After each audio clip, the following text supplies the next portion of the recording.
श्री कृष्ण भगवान की जय। पुरुषोत्तम मास की जय। ठाकुर जी महाराज की जय। श्री विष्णु भगवान की जय। पुरुषोत्तम मास महात्म्य में आज हम 8वां अध्याय पढ़ेंगे।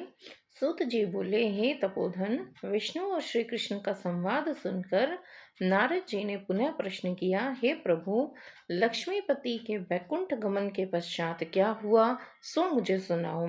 इस प्रश्न से भगवान बद्रीनाथ प्रसन्न हो बोले, श्री लक्ष्मीपति ने पुरुषोत्तम मास को अपने वैकुंठ में ही निवास दिया तो वह वहां का निवासी, स्वर्ग का निवासी और सब मासों का अधिपति होकर आनंद के साथ विष्णु जी के साथ रहने लगा। तदंतर हे मुने, भक्त वत्सल भगवान युधिष्ठिर और द्रौपदी की ओर देखते हुए श्री कृष्ण जी अर्जुन से कहने लगे, हे राजा शार्दुल, मुझे विदित है कि आप लोगों ने वन में आकर कष्ट सहे हैं, इसी से आपको पुरुषोत्तम मास का ध्यान नहीं रहा। वृंदावन श्री कृष्ण का प्रिय पुरुषोत्तम मास आदर नहीं पा सका। व्यास जी से शिक्षा प्राप्त करने हेतु युद्धशील अर्जुन भी इस इंद्रलोक पर्वत पर तप करने चले गए। उसके बिछोह से दुखी होकर आप लोगों ने भी अज्ञानता में ही इस पुरुषोत्तम मास को व्यतीत होना नहीं पुरुषोत्तम मास का व्यतीत होना नहीं जाना, और यह सब भाग्यवश ही हुआ है। अब मैं आपके दुखों के दूसरे कारण को इतिहास के साथ कहता हूँ, तुम ध्यान ध्यान लगाकर सुनो। श्री कृष्ण बोले, यह द्रौपदी पूर्व जन्म में एक विद्वान ब्राह्मण की पुत्री थी।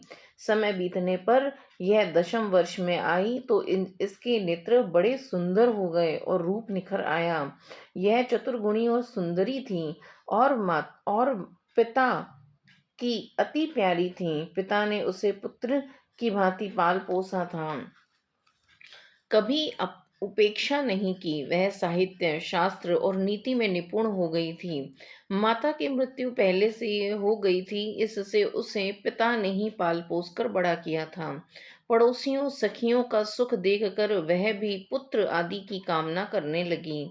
विचार करने लगी कि ऐसे गुणी और भाग्यशाली पति पुत्र आदि मुझे किस प्रकार प्राप्त हों। वह सोचती कि अब क्या किया जाए, किस देव की उपासना की जाए, किस मुनि के समीप जाऊं, कौन सा तीर्थाटन करूं, मेरा भाग्य क्या सोया हुआ है, कोई मुझे पत्नी रूप में अंगीकार नहीं करता। इतने विद्वान होने पर भी मेरे पिता भाग्य दोष से ही मूर्ख बने हुए हैं, जो विवाह के योग्य होने पर भी मेरे लिए उपयुक्त वर नहीं ढूंढा। मैं अपनी सखियों में प्रमुख बनी हुई हूँ, किंतु फिर भी कुमारी हूँ। मेरी सखियों को स्वामी के सुख जैसा अनुभव है, मुझे वैसा नहीं है। इसी से मुझे अत्यंत क्लेश है। इस प्रकार इच्छाओं के समुद्र से चिंतातुर हो वह कन्या मोह और शोक के सागर में डूब गई। दूसरी ओर वह विद्वान ब्राह्मण कन्यादान हेतु उपयुक्त पात्र की खोज करने में लगा रहा, किंतु उसके योग्य पात्र नहीं मिला और वह निराश हो गया।